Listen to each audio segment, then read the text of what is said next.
And today we're going to look at section 2.4, the chain rule. Let's write that down here, 2.4, 2.4 chain rule. Okay, so what is this going to help us do? So let's look at a function like f of x, and I'm going to give you a function like this, 2x squared plus 5x minus 2. And by now we know how to take the derivative of that function using the power rule on each successive term. But what if we had something like the function, the same terms here, 2x squared plus 5x minus 2. But what if I put that in brackets and raise that to the power of 7? How do you take the derivative of that, right? What's g prime x, right? So we know f prime x, pretty simple. Okay, so 4x plus 5. What's g prime x with now this exponent on top of all of these terms here? So the chain rule is going to help us explore what that derivative is. So to start, we're going to go through a simple exercise. We're going to recall what is the product rule. So the product rule of our derivatives says that we can find the derivative of so let's say h of x is equal to f of x times g of x.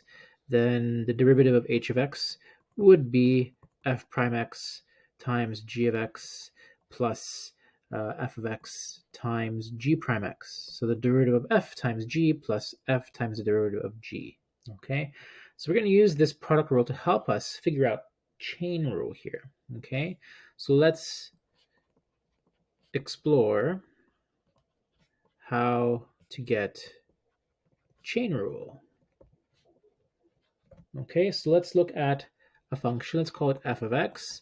And that function is going to equal, it's going to be some other function g of x squared. Okay, so kind of like that, this polynomial. You had a polynomial to the power of 7. Well, g of x is some function, could be a polynomial squared. Okay, so it's kind of draw the similarities there. Now, to do this derivative, so I'm interested in finding f prime x. Okay, to do that derivative, I can rewrite f of x as g of x times g of x, right? That's just g of x squared, right? So g of x times g of x. I'm allowed to do that with functions too, right? It's just fine. And then I can apply the product rule, okay? Because I have two functions here. Even though they're the same function, you can still apply the product rule. So the derivative of f prime x would just be g prime x times g. So the derivative of the first function times the second function plus the first function times the derivative of the second function. Okay, and then you can simplify this and just say it's just 2 times g prime x times g of x, because basically these are the same terms. You just read, if you put them in the same order, then you'd have 2 times g prime x times g of x. Okay, let's look at our exploration a little bit further. So let's take a new function, f of x. Let's call it g of x cubed. Oh, g of x cubed. Okay, well, I could write this function. Let's rewrite this. So I'm interested in finding the derivative of this function. Okay, but I could rewrite it first as g of x squared times g of x, right? So if I do that, I can apply the product rule with this being the first function, g of x squared, and g of x being the second function, right? Okay, and we already have the derivative of g of x squared. It's right here, right? Okay, so f prime x would be, let's use this notation, the derivative of g of x squared times g of x plus g of x squared times the derivative of g of x. Okay, and so let's plug in what we know about the derivative of g of x squared. We know the derivative of g of x squared is just 2 times g prime x times g of x. Okay, so that's just this. Okay, and then I'm going to multiply that again by g of x plus g of x squared times g prime x. Okay, so can we simplify this just a little bit? Maybe it's easier to write this as without these bracket x's. So 2g prime times g again plus g squared times g prime. Okay, so I'm just rewriting these without the x's just to make it easier to see what I'm going to do here. So I'm going to have 2 times g prime, and then g times g is g squared plus g squared g prime. So I have a g squared g prime here, and I have a g squared and a g prime here. I can add them together, collect like terms. So I really have 3 times, I'm just going to change the order, g of x. I'm going to now put the x's back. So g of x squared, okay, times g prime of x. Okay, so that's what we have there. All right, so I'm just going to highlight that. That's another derivative we just found. Okay, and now let's look at well, let's look at one more. Okay, so let's look at another function, and guess what that function can be? It's going to be g of x to the power of 4. Okay, what could that be? Well, why don't you pause the video and see if you can figure it out yourself. Okay, so if you've tried to figure it out, I'm going to just show you the solution. So again, I'm going to rewrite g of x4 as g of x cubed times g of x, right? And so we already have the derivative of g of x cubed, so that's going to help us out a long way. So the f prime x, so the derivative is going to be, let's just write this out, the derivative of g of x cubed times g of x, a second function. So we're going to highlight g of x, that's my second function, plus the first function, g of x, let's do that correctly, g of x cubed times the derivative of the second function, g of x, g prime x, okay? And then let's write in what we know. So we have the derivative of g of x cubed, right? That's going to be 3 times g of x squared times a derivative times g prime x times g prime x. Okay, so that comes from the last problem we did. Let's multiply that by g of x, carrying that one down. Okay, and then plus g of x cubed times the derivative of g of x. Okay, now I could combine g of x squared with g of x, so that's going to be g of x cubed when you multiply them. So 3 times g of x cubed multiplied by g prime x, and then plus, don't forget, we have a g of x cubed times g prime x. Oh, okay, well, we have, again, like terms we can collect, right? These are the same, so I'm going to add their coefficients. You have the invisible one in front here, okay? If I add them together, I get 4 times g of x cubed times g prime x. Okay, so there's our derivative. Now, let's look for some patterns.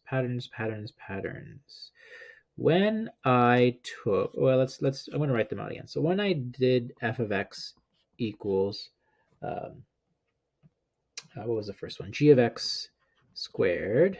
What was our derivative? Our derivative was from here. We had our derivative. Where did I put it? Right. So the derivative was this: 2 times g prime x, 2 times g prime x times g of x. I'm just going to rewrite that as 2 times. Let's make it like this: g of x times g prime x. Okay, so that's the first one. When f sorry, I should write that better. Let's write that as f prime x, okay, equals all right, f prime x. Now when f of x was g of x cubed, okay, we found that the derivative of that was, okay, let's look at the derivative of that. There it is, 3 times g of x squared times g prime x. Okay, so 3 times g of x squared times g prime x. And then when we said when f of x was g of x to the power of 4, we said the derivative was right here, 4 times g of x cubed times g prime x. Do you see a pattern? Whenever the function is squared, the 2 comes to the front here. The exponent is reduced by 1, okay? And then you have the function inside times the derivative of the function that was inside. When it was g of x cubed, that exponent 3 comes to the front.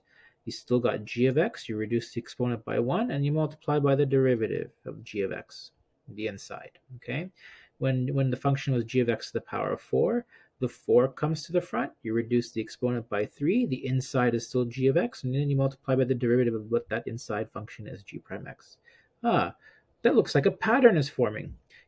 That, if you carry that out for successive exponents of g of x, I can come up with what we call the chain rule. Okay, and the chain rule says that if f of x is equal to some inside function g of x raised to some outside exponent n, okay, whatever, n can be any number, all right, any integer, I should say. We're using integers here. Okay, so the derivative of that would be bring the n to the front, g of x to the power of n minus 1. Actually, I shouldn't say just integers. It could be real numbers, right? So we'll look at some examples, and then multiply by the derivative of the inside. Okay, and so there is our, we call the chain rule, or kind of what they also call the power of a function rule, right? So it's like, think of, it's power rule, but it's of a function, right? So just exactly like that. It's, you have the exponent, it's like power rule. You bring the exponent to the front, reduce the exponent by 1. And this time, instead of having a variable as a function in there, and then you take just one more step and you take the derivative of that function, you multiply it outside. Okay. So let's look at examples of applying the chain rule. So let's find some derivatives. Okay. So I'm going to look at first example. F of x equals 4x squared minus 6x to the power of 5. Okay, so it's no longer a variable raised to the power of 5. It's going to be a function raised to the power of 5. Okay, so think of this as f of x equals some function g of x raised to the power of 5, and that function g of x is equal to 4x squared minus 6x. Okay, which means I'm going to need the derivative of 4x squared minus 6x, and that uses the power rule. So 4 times 2 is 8, 8x, reduce exponent by 1, and then 6x, the derivative of 6x is just minus 6. Okay, so when I take the derivative of this function, f prime x, I'm going to bring the exponent here to the front, 5, like the power rule. Okay, rewrite the function inside, 4x squared minus 6x. And on the outside bracket, I'm going to reduce the exponent by 1, right? It's 5 minus 1 is 4. And then I'm going to multiply by the derivative of the inside function, which we found over here was 8x minus 6. So 8x minus 6. And then that's your derivative. Okay. I could simplify this with by multiplying the 5 with the 8x minus 6. So I can have 40x minus 30 times 4x squared minus 6x to the power of 4. And it gets less convenient to expand this and simplify this even further. So we'll leave it like this. Now, what if your function didn't have an integer exponent? So here's what I was alluding to just a little bit earlier. So if I find the square root of 4 minus x squared. Okay, well, you treat the square root as the outside function, and the 4 minus x squared is the inside function. So I'm going to just rewrite f of x as 4 minus x squared, so inside the bracket, and just rewrite the square root as its fractional exponent, 1 over 2. But I can still apply the chain rule the same way. So f prime x equals, let's bring the exponent to the front, just like the power rule. Rewrite the function inside, which is 4 minus x squared. Reduce the exponent by 1, so 1 half minus 1 is negative 1 over 2, so it's going to be negative 1 over 2. And then multiply by the derivative of the inside function. So the derivative of 4 minus x squared, well, the 4 is just a constant, so that's going to be 0. Minus x squared is just going to be minus 2x. So be careful, don't forget that negative sign as well. Okay. And then if I want to simplify this, I can rewrite the exponent as a positive exponent once more. So I'll write here minus 2x on the top, the 1 over 2, so 2 in the bottom, and then the square root of 4 minus x squared. Okay, and then yeah, well, even one more step, I can cancel out the 2's, and then I'll have negative x over the square root of 4 minus x squared. Okay. An alternative form to the chain rule. So f of x is also an alternative form of the chain rule that you might see. So let's just repeat that example. F of x equals the square root of 4 minus x squared. What if I let y equals the square root of u, where I let u be the inside function, 4 minus x squared. So this just more highlights that there's an inside function and there's an outside function, okay? And so u prime, the derivative of this inside function, we know is minus 2x. So I could express in my other notation dy by dx, the derivative dy by du, okay, as uh, as 1/2 times u to the power of negative 1/2, right? It's just taking the derivative with respect to, well, it looks like u is the variable, right? I'm just making a little substitution. Wherever I have 4 minus x squared, I'll replace it with a u, and then I just take the derivative with respect to u. So it looks like I'm just using the power rule, okay? And then when you're done taking the derivative, you can substitute u uh, uh, uh, well, but because u is a function, let me just add this. Well, because u is a function, then you have to take the derivative of the inside, so u prime. Okay. So then when I'm ready to come back to using the variable x, all I have to do is make the replacement.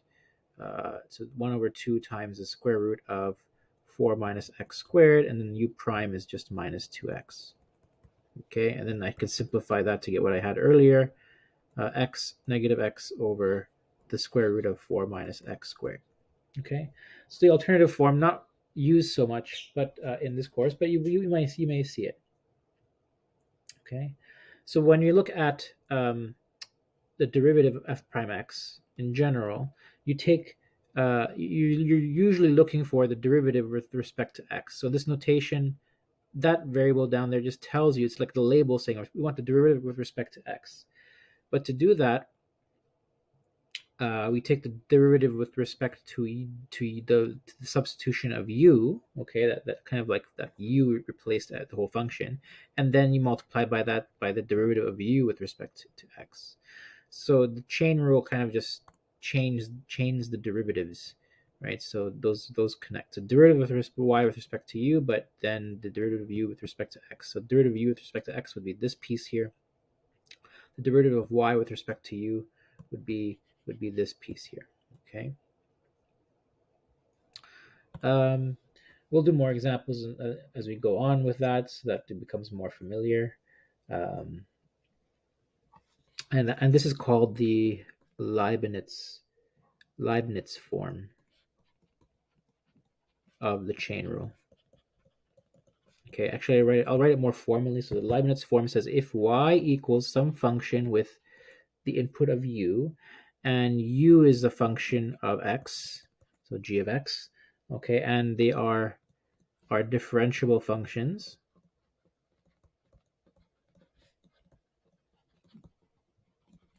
Okay, then we can express the derivative as the derivative of y with respect to x is equal to the derivative of y with respect to u and multiplied by the derivative of u with respect to x. Okay, so that this just shows us that yes, you have a function on the outside. The inside function is g of x. So you take the derivative of the outside function and multiply it by the derivative of the inside function. So you kind of think of this as the outside function. And this is your inside function. derivative. Okay, so that's probably easy, a little bit of a better way to think about it. Okay, let's look at another example. So again, a typical example with all of these derivative sections that we do is finding the equation of the tangent. So determine the equation of the tangent of or to f of x. So f of x is going to be defined as 3x times 1 minus x squared at x equals 0.5.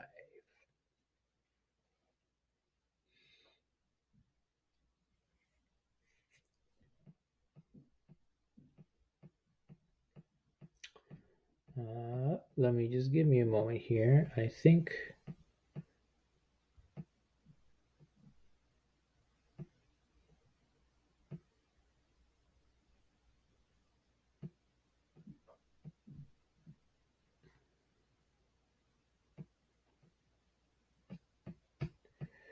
just want to make sure I have the right example.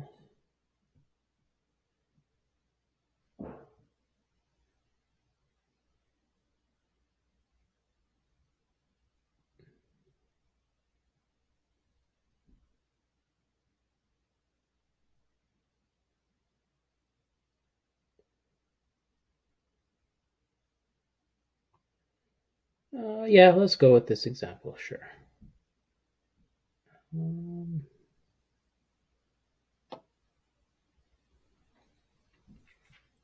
Okay, so if you go with this example,